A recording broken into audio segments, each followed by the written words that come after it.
All right, so we're back with Garrett. Your Genesis story is so interesting to me. You are the son of missionaries, is that right? Mhm. And so your growth period was pretty much all over the world, right? Yeah, East Africa, well, Tanzania and Kenya, and those countries are included in this block of East Africa. And if you're looking at Africa and you find the part called the that we refer to as the Horn, I guess Right. everything kind of near the Horn are things kind of considered East Africa. Ethiopia, Tanzania, Kenya, Burundi, Rwanda, uh, Ethiopia. Somalia's Um, over there too, right? yes, Yeah. yes. So you went Um, from East Africa, and I guess your formative years were in South Louisiana. Is that right? well, I was in age 2 to 10 in Tanzania and Kenya, and Okay. then age 10 to 13 in South Louisiana, and age 13 to 19 Ecuador, right? in Quito, Ecuador. Yeah. Wow. It's just crazy. So, like looking back, knowing who you are now, being such a traveling troubadour as you are, I mean that this had to kind of set you up for that, right? To be totally honest, for the most part, I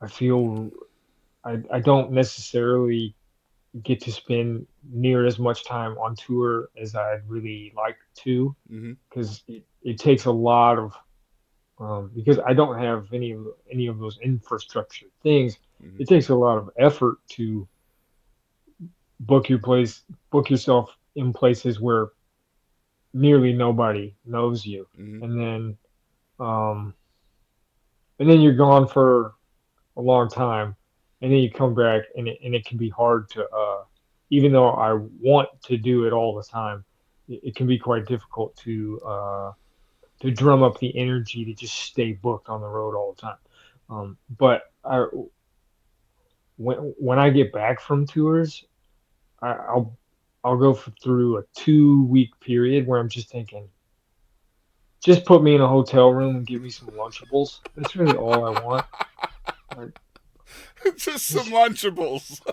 yeah, just let me load into a venue and load out 3 hours later, and put me in a hotel room and some Lunchables and an apple, and that's really all I need. Do you think that But kind of wonderless lifestyle was kind of created from that childhood, though? yeah, it made me pretty comfy with With anything. spending spending a lot of time alone, and comfortable with seeing a lot of new stuff and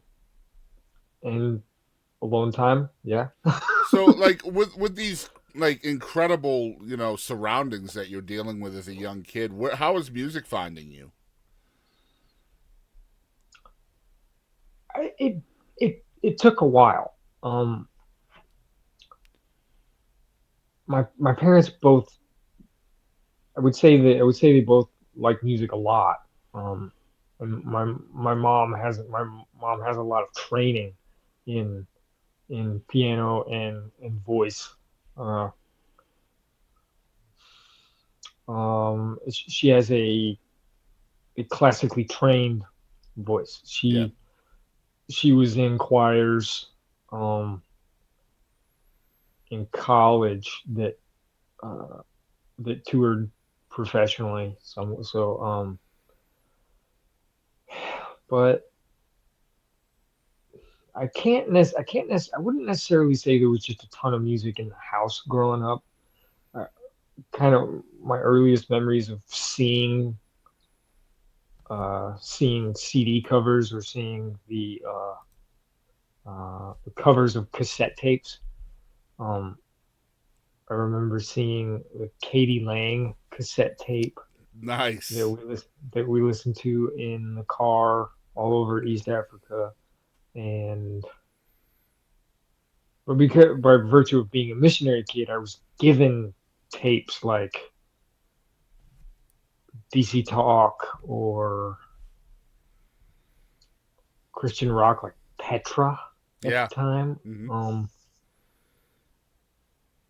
And at this point, I can barely remember what I have almost no memory of what Petra sounds like, but I still have strong memories of what DC Talk sounds like Yeah. on a cassette. Um, I find your and upbringing then so interesting because, like, being the son of missionaries, you would think that your music would be very grounded in Christian sounds. But even though there's a lot of spirituality in your music, I would never in a million years call you a Christian artist. So, like, well, I, how? I Go I ahead. feel like I got really lucky there in that I managed to go 20 years being surrounded by worship music, and I just never really let that stuff inform how I would then later sound. Hmm. I do see it sometimes What's the reason where for that? Do you think? I was just so conflicted the whole time. I, as soon as I got exposed as